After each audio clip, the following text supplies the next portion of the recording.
Sinusulong ngayon sa Kamara ang panukalang naglalayong mabigyan ng dagdag na 5 araw na leave benefits ang mga empleyadong magkakaroon ng kritikal na suliranin sa pamilya o emergency.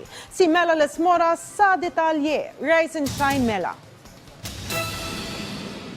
Sa anumang pagkakataon, prioridad ng maraming Pilipino ang pamilya, lalo na sa oras ng pangangailangan.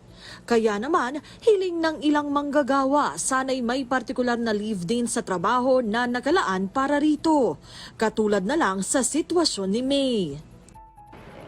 Sobrang importante po nun kasi katulad po nito, yung kapatid ko, inatake siya ng sakit. Nasa trabaho na ako nun kaso kailangan ko talagang umabsent para sa kanya. Kung pwede na dagdagan, kung hindi naman ito makaka-apekto sa business, dagdagan nila yung leave ng mga employee para lalo kung emergency naman talaga. Dito sa Kamara may bagong panukala ng isinusulong ang isang mambabatas na maaaring kasagutan na sa hiling ng mga tulad ni May kapag naisabatas. Yan ay ang House Bill No. 8822 ni Isabela 6th District Representative Ino D. na nagtutulak sa pagbibigay ng 5 araw na compassionate leave benefits with full pay sa lahat ng mga manggagawa ng gobyerno at pribadong sektor. Sa ilalim ng panukala, maaaring magamit ang dagdag leave na ito kapag may critical family matters o emergency na dapat tugunan ang isang empleyado tulad kung may namatay o nagkaroon ng matinding sakit sa kanilang pamilya o kaanak.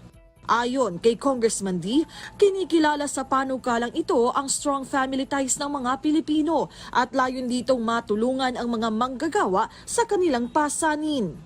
Sa pamamagitan din ng proposal, target ng kongresista na mapataas pa ang moral ng mga empleyado na inaasahang magreresulta naman sa mas magandang performance nila sa kanilang trabaho.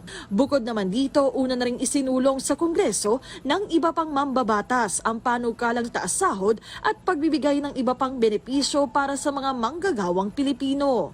Ang mga tulad ni May, lubos namang nagpapasalamat sa mga hakbang na ito. Sobrang mahalaga po yun.